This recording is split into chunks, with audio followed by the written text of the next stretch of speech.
Holla peeps, holla peeps, holla peeps. It's your girl Schree reporting live for SchreeTV. There was another crash I'm going between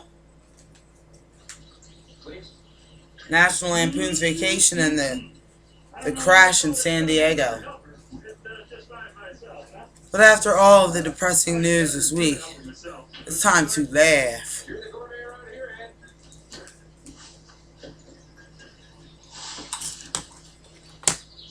No meetings? You got plenty of meat at home if you'd like. Have some ketchup.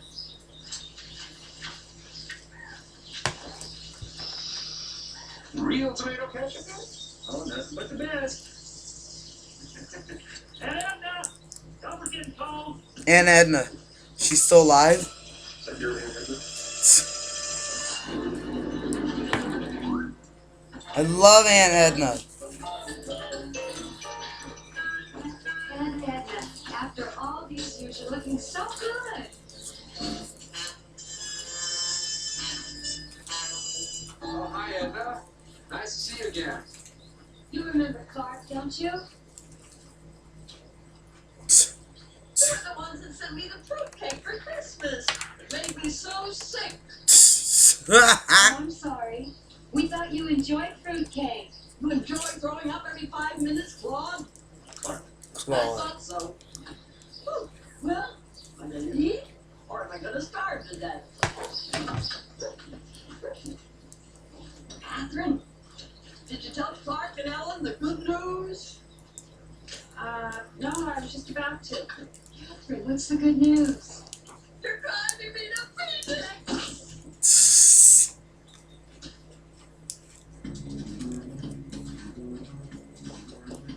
World's most crazy Commercial. flaming hot Fritos chips, seasoned beef and carriers, and it is a very good and very comfortable plane. In fact, I was flying one time over to Europe, and the guy sitting next to me was deadheading. He was a captain deadheading over to Europe so he could fly the plane back. And we started talking about this incredible 777, and he said, "You've really got to almost purposely crash this thing because it is so well built, and there's so many multiple redundant systems to prevent you from making a mistake that it's very difficult to crash this aircraft." So I also understand that you have had the opportunity to listen to some of the air traffic control audio. And again, I know it's early, but based on what, well, first of all, just what did you hear on the tapes? Or what have we heard from the tapes? Yeah, what I heard was not, I'm going to go back and look at my notes on this, but what I heard was not anything from the cockpit saying we got a problem. Nothing at all. In fact, it seems to me, as I looked at the transcript and listened to the tapes, the very first mention of any problem came either from the tower or from another pilot. And then you heard the Korean the pilot of the Asiana flight coming on in a very thick accent saying emergency. Immediately everybody knew that what was going on at the end of the runway. They rolled fire rescue immediately. But then air traffic control had a very delicate job to make sure that all those other inbound flights were told to maintain their present altitude. We're told to go around, divert to other airplanes, airports rather, up and down the West Coast.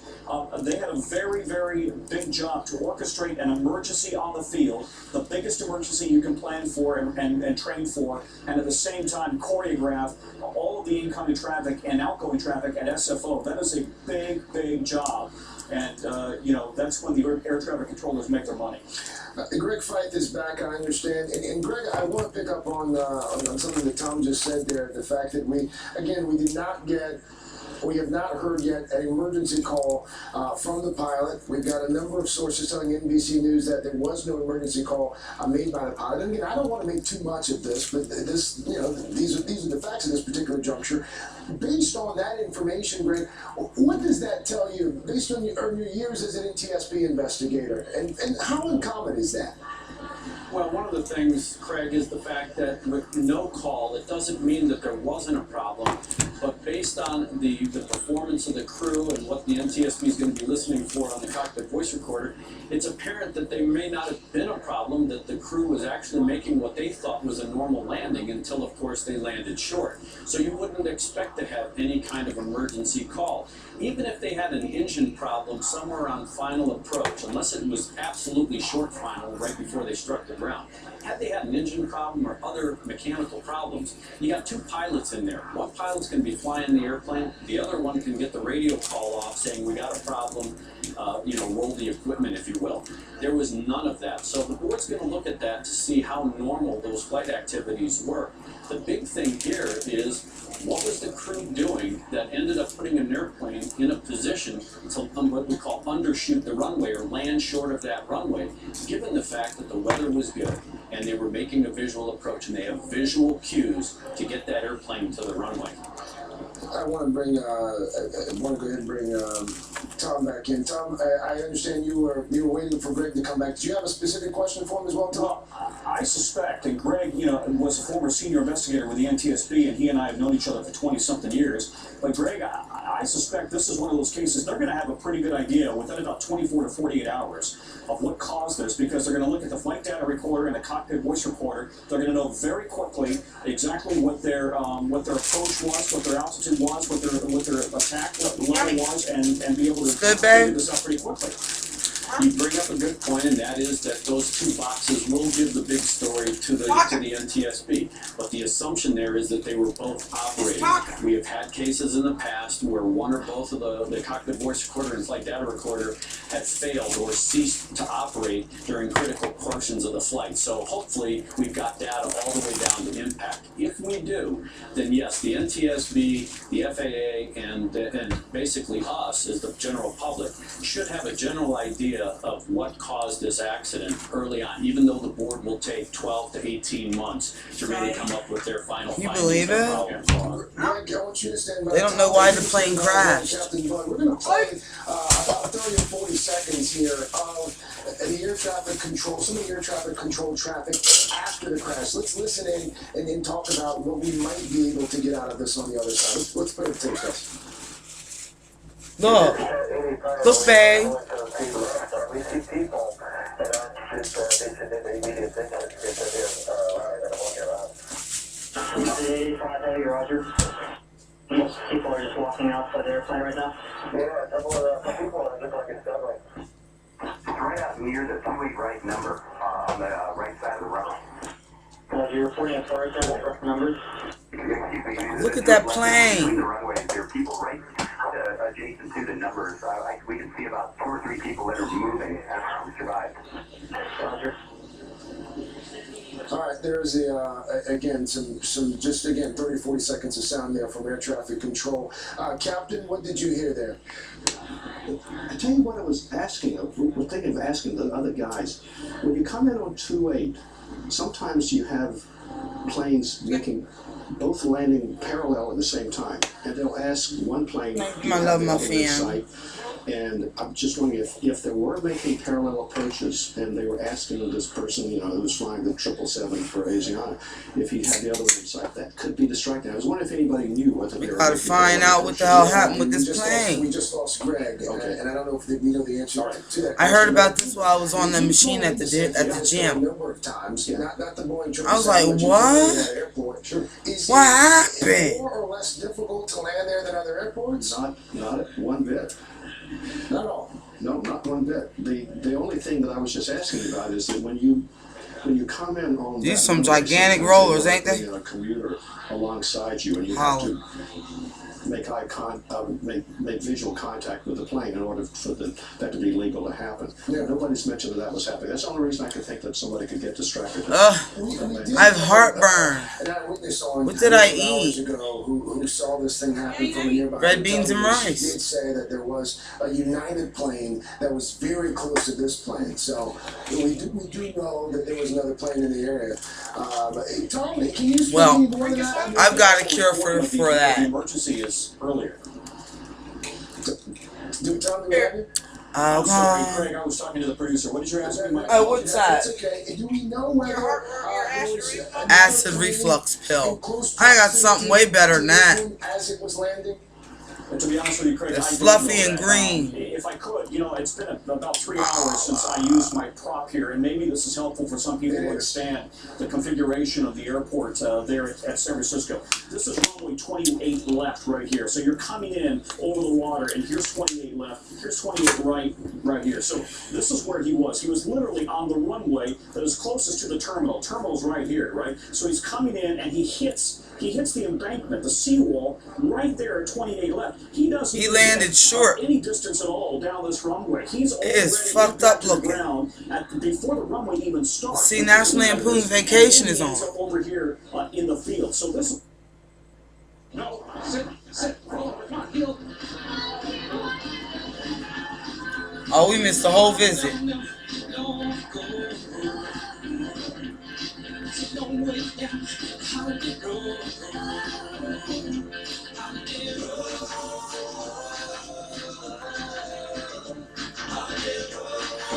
Beef sandwiches. You're in bed now.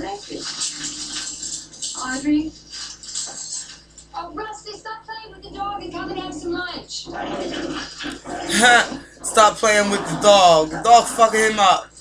Oh, Clark, look. Your favorite, bologna and cheese.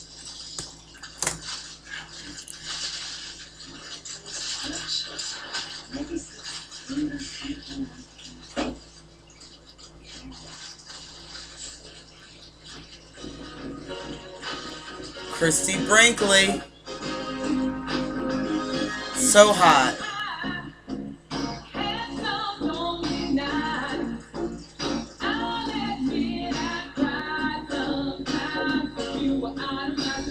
How about when he started flirting with her with the sandwich? That's the best. When he's like,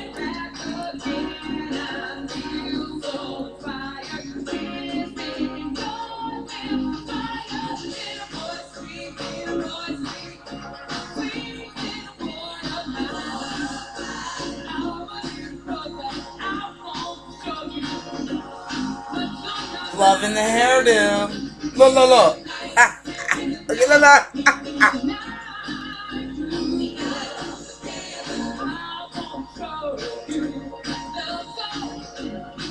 That's a beautiful woman right there. The sandwich is all wet. They're all wet. Oh, God. The dog wet on the picnic basket.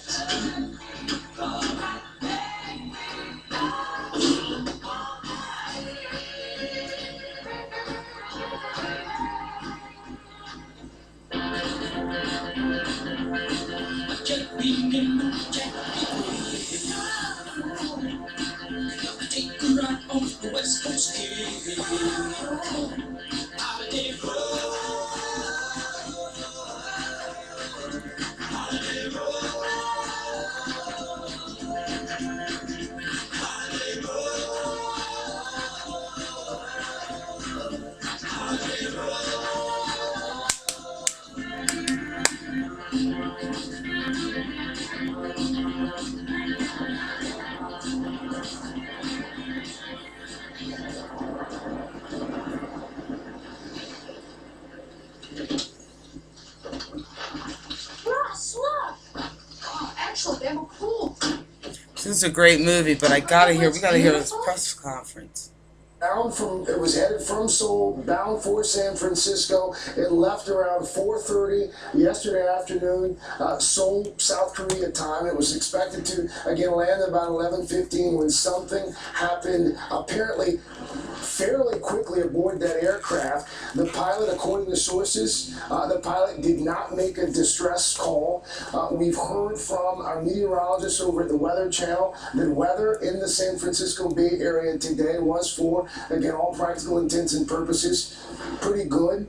No fog, no rain, about 65 degrees. The wind somewhere between 5 and 10 miles per hour. We have been showing you over the past few hours the line of debris that's left along runway 28 where this plane went down. We've also spent some time showing you the tail of that plane, the tail closer to the seawall than it is the actual resting plane. That plane now resting left of the runway in a field. We've also seen roughly 25 or 30 units uniformed investigators methodically combing the runway, methodically combing the field, looking for any type of clues at this point. We heard from chairperson of the National Transportation Safety Board, Debbie Hersman, a short time ago. They held a news conference right before they bound that flight for San Francisco. We expect to learn a great deal more when they retrieve those two cockpit recorders. My colleague Melissa Rayberger standing by now with some new information as well. Melissa, what do you have? Well, we have information from Reuters, not confirmed by NBC News at this point. We have more information on the people, the nationalities of the people who were on board. According to this information, the flight was carrying 141 Chinese Oh, we are citizens, overtime, y'all. 77 It's your girl South Koreans, Schree signing off for 61 SchreeTV. US citizens. More That is SchreeTV according to coming the at you Airlines head soon. office. Love And so y'all. the official